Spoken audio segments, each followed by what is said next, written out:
पहले समझ लीजिए, जैसे जैसे इसका नाम है एक्टिव, तो इसमें जो सब्जेक्ट होता है वो एक्टिव होता है, मतलब मेन हमारा कौन होता है, सब एक्टिव है ना। जैसे अब हम यहाँ कह रहे हैं रीता राइट्स अ लेटर, तो हु इज राइटिंग सब्जेक्ट को ना रीता, तो बेसिकली हम किसके बारे में ज्यादा बात कर रहे हैं, रीता के बारे में बात कर रहे हैं। तो क्योंकि यहाँ पर सब्जेक्ट या डूअर, डूअर मीन्स करने वाला, वो एक्टिव है, इसलिए इसको कहते हैं एक्टिव। और जब ये पैसिव हो जाता है, पैसिव माने दब जाता है ना, पैसिव मीन्स उसकी इंपॉर्टेंस थोड़ी कम हो जाती है, और किसकी इंपॉर्टेंस हो जाती है, ऑब्जेक्ट की इंपॉर्टेंस ज्यादा हो जाती है, तो हम उसको कहते हैं पैसिव वॉइस। ठीक है, तो आज मैं आपको सबसे पहले सिखा रही हूँ सिंपल प्रेजेंट के, ठीक है, प्रेजेंट इंडेफिनिट। तो मैंने ये कुछ एग्जांपल लिखे हैं, जैसे रीता राइट्स अ लेटर, इसकी हिंदी आपको पता ही है, रीता एक लेटर लिखती है, लेकिन जब हम इसे पैसिव में लेंगे तो हो जाएगा लेटर, मतलब पहले हिंदी की बात करना है कि एक लेटर रीता के द्वारा लिखा जाता है, सिंपल सा ये होगा। इसके रूल्स ये हैं, ऑब्जेक्ट बिकम्स न्यू सब्जेक्ट, ठीक है, पहले हम ये करेंगे, स्टेप बाय स्टेप चलेंगे। तो फॉर एग्जाम्पल अगर हम इसकी बात करें तो इसमें ऑब्जेक्ट कौन है, हमारा है लेटर है, लेकिन लेटर से जुड़ा हुआ ए भी है, तो अ लेटर हमारा हो गया। तो पहला ही काम हम क्या करेंगे, ऑब्जेक्ट को सब्जेक्ट बना देंगे, फिर इसके अकॉर्डिंग इज एम आर, जैसी जरूरत पड़ेगी, सिंगुलर है तो इज, प्लूरल है तो आर, आई के साथ एम, इसमें से आप एक सिलेक्ट करेंगे और third form of the verb लगाएंगे। ये अच्छी बात है कि सारे पैसिव में चाहे किसी भी टेंस का हो, सिर्फ और सिर्फ क्या आएगी, third form of the verb will come, okay. तो you will use third form of the verb, then by, सब में बाय भी आएगा, प्लस सब्जेक्ट बिकम्स ऑब्जेक्ट, जैसे हमारा यहाँ सब्जेक्ट कौन है, रीता, तो बाय के बाद हमारी कौन आ जाएगा यहाँ पर, ये सब्जेक्ट है ना रीता, तो ये बन जाएगी ऑब्जेक्ट, यानी ऑब्जेक्ट की पोजीशन पर आ जाएगी। सिंपल सा फॉर्मूला है, अगर आपको ये समझ में आ गया तो बाकी आप सारे करते जाएंगे, ठीक है। अच्छा, तो ये तो हो गया पॉजिटिव का। Then we are coming to negative. Negative में आपको क्या करना है, हेल्पिंग वर्ब जो भी यूज हो रही होगी, यहाँ पे प्रकार से कौन सी यूज हो रही है, इज एम आर, तो इसके बाद हम नॉट लगा देंगे, हमने लिखा है ed not after the helping verb, ठीक है। और हेल्पिंग वर्ब हमारी टेंस के अकॉर्डिंग बार बार बदलेगी, तो सिंपल ये याद रखो, अब मैं बोलूँ इज एम आर के बाद लगाना है, आगे आज वर्ड तो आप कंफ्यूज हो जाएंगे, तो सिंपल मैं वर्ड यूज करती हूँ कि जो भी हेल्पिंग वर्ब हो उसके बाद नॉट लगा देंगे तो आपका निगेटिव बन जाएगा। फिर आता है सिंगल इंटरोगेटिव। फॉर्मूला आपको पता है, सबसे पहले हम क्या करते हैं, हेल्पिंग वर्ब लगाते हैं, ऐसे यहाँ भी लगेगी, है ना, कैसे लगेगी, जो नया सब्जेक्ट बनेगा उसके अकॉर्डिंग यहाँ आएगी हेल्पिंग वर्ब, अभी हम एग्जाम्पल करेंगे, ठीक है। फिर न्यू सब्जेक्ट आ जाएगा, third form of the verb आएगी, हमेशा आती है, और बाई आ जाएगा, और ये आ जाएगा न्यू ऑब्जेक्ट, वो कौन होता है, हमारा ओल्ड सब्जेक्ट, वो हमारा न्यू बन जाएगा, ठीक है। डबल इंटरोगेटिव आपको पता है, सबसे पहले हम क्या लगाएंगे, WH फैमिली का वर्ड लगाएंगे, यानी क्वेश्चन वर्ड, ठीक है। फिर यही फॉर्मूला आ जाएगा सी। अच्छा, एक चीज आप याद रखिए, जब ये सब्जेक्टिव केस है, यानी ऐसा वाला, ठीक है, इसको जब हम बाई लगाएंगे तो आई किसमें चेंज हो जाएगा, बाई मी, यू का यू ही रहता है, बाई यू, और ये जब हुआ वी राइट ए लेटर तो हो जाएगा बाई अस, तो सबके पहले बाई लगाएंगे, और ये आप याद कर लीजिए, वैसे आपको पता है बट इस समय थोड़ा ध्यान से आपको यूज करना पड़ेगा। जैसे they are doing some work, तो हो जाएगा बाई देम, है ना, some work is done by them, ऐसे हो जाएगा, तो ये आप याद कर लीजिए। ये अभी हम बात नहीं करते, इसकी बात करेंगे। तो चलिए, वो रूल्स फॉलो करते हुए अब हम इसको इसमें चेंज करेंगे, पैसिव वॉइस में चेंज करेंगे, ठीक है। एक्टिव पैसिव लिखा हुआ है, तो सबसे पहले ऑब्जेक्ट को देखना पड़ेगा ना, क्योंकि वो कहता है ऑब्जेक्ट को न्यू सब्जेक्ट बनाओ, तो क्या है हमारा ए लेटर। अब इसके अकॉर्डिंग मुझे क्या लगाना है, इज एम आर। एक बात और याद रखिए, इज एम आर किस कंडीशन में लगेगा, अगर डू या डज भी होगा, ठीक है ना, तब भी, क्योंकि ये किसका है, प्रेजेंट इंडेफिनिट में कौन सी हेल्पिंग वर्ब होती है, डू डज होती है ना। अगर निगेटिव का आ गया, जैसे अभी हमने यहाँ लिखा है, ये आ गया ना डज नॉट, तो ये भी हमें पहचान जाएंगे ना कि सिंपल प्रेजेंट है, तब भी इज एम आर ही लगेगा, ये ध्यान रखना है आपको, है ना। तो अ लेटर और इसके अकॉर्डिंग अब मैं क्या लगाऊं, इज। अब बताओ, है ना, यहाँ पे क्या होता है, राइट। तो राइट की मुझे write, wrote, written, third form of the verb लगानी है। फिर क्या आएगा, बाई आ जाएगा। और ये क्या हो गया, रीता। रीता आ गई ऑब्जेक्ट की जगह पे, यहाँ आ गए ना, subject becomes object, by Rita.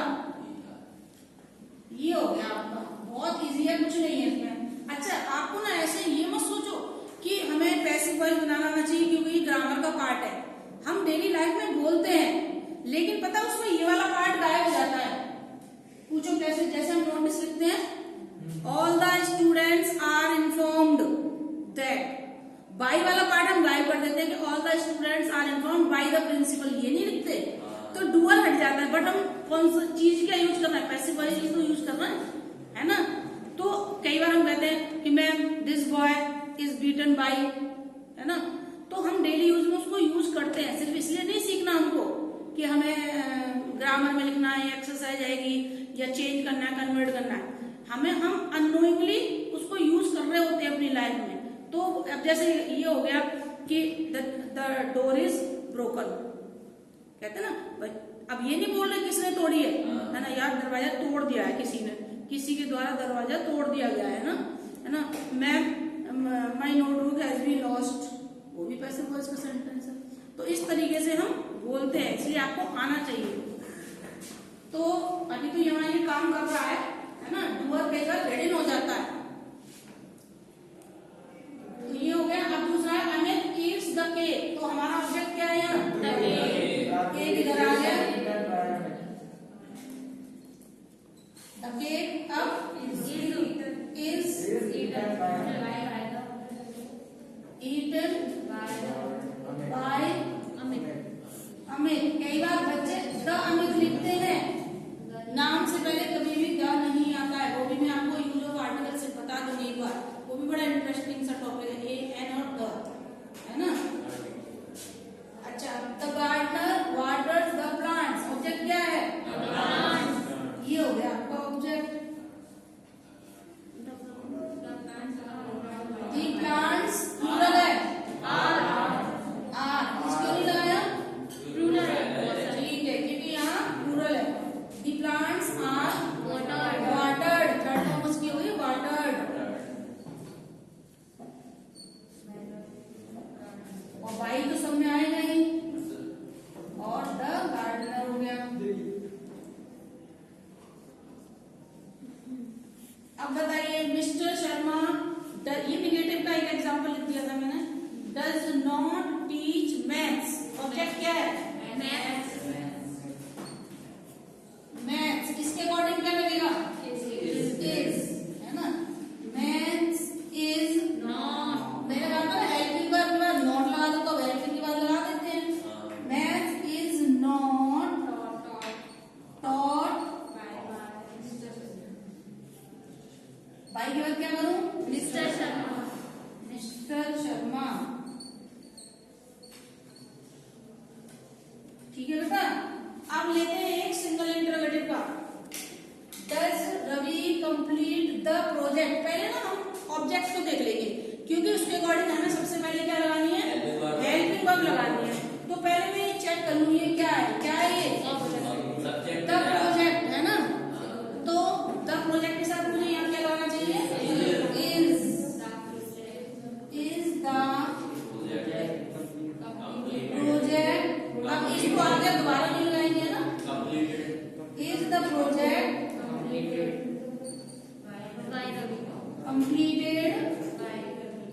Bye Ravi,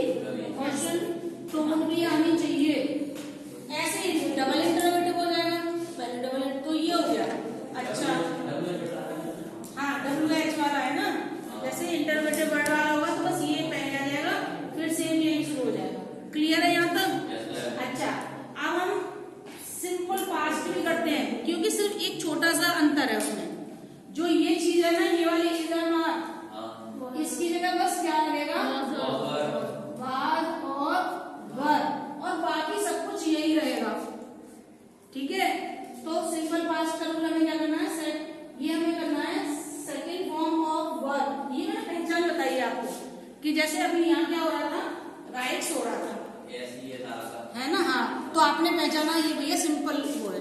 अब अगर यहाँ second form of the verb आ गई, जैसा कि वो हमें समझा रहा है, तो और ये डिड आ गई, डिड नॉट आ गई, या पहले डिड आ गई इंटरोगेटिव में, तो हम समझ जाएंगे ये सिंपल पास्ट का है।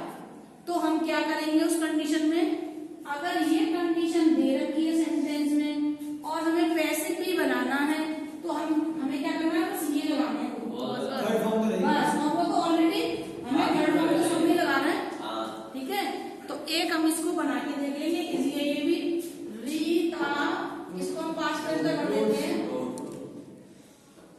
तो आपने सबसे पहले इससे चेक किया कि यार ये तो हमारा पास्ट इंडेफिनिट है ना। तो अब आपको क्या करना है, ऑब्जेक्ट को आपने वही किया और यहाँ बस चेंज हो जाएगा, बाकी तो बस छोटा सा एक चीज, हेल्पिंग वर्ब का मेन मुद्दा हेल्पिंग वर्ब और मेन वर्ब का है, और सब वही रहता है। अच्छा, अब आ जाओ फ्यूचर टेंस से, सिंपल फ्यूचर का अगर होगा तो वहां पे भी क्या है, विल और शैल दे रखे होंगे, तो आपको क्या करना है, विल भी शैल भी करना है बस, ठीक है। एक एग्जांपल करते हैं, और plus third form of the verb तो आएगी ही। अब एक फ्यूचर का एग्जांपल कर लेते हैं,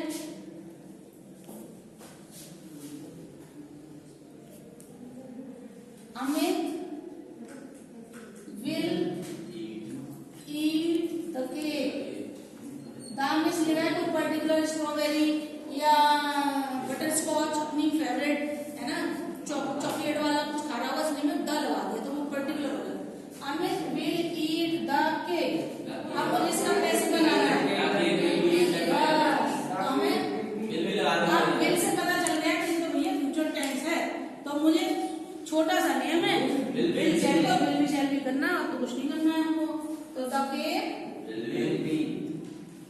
will be eaten by Amit, आगे समझ में ऐसे करने हैं आपको, ठीक है। ऐसे ही अगर नॉट भी लग जाएगा तो विल यहाँ आएगा, इसके बाद विल नॉट बी, क्योंकि हेल्पिंग वर्ब में नॉट लगेगी ना, शुरू में ही हमने बता दिया कि अगर निगेटिव बनाना है तो आपको सिर्फ हेल्पिंग वर्ब के बाद नॉट को ऐड करना है, तो हम ऐसे कर लेंगे। और अगर ये इंटरोगेटिव बन जाएगा तो फिर उसके बाहर आ जाएगा, हेल्पिंग वर्ब उसी फॉर्मूले के अकॉर्डिंग चलेगी ना, हेल्पिंग वर्ब शुरू में आ जाएगी। तो अब आप ये उतार लीजिए, ठीक है। और कोई भी डाउट हो तो पूछ लीजिएगा।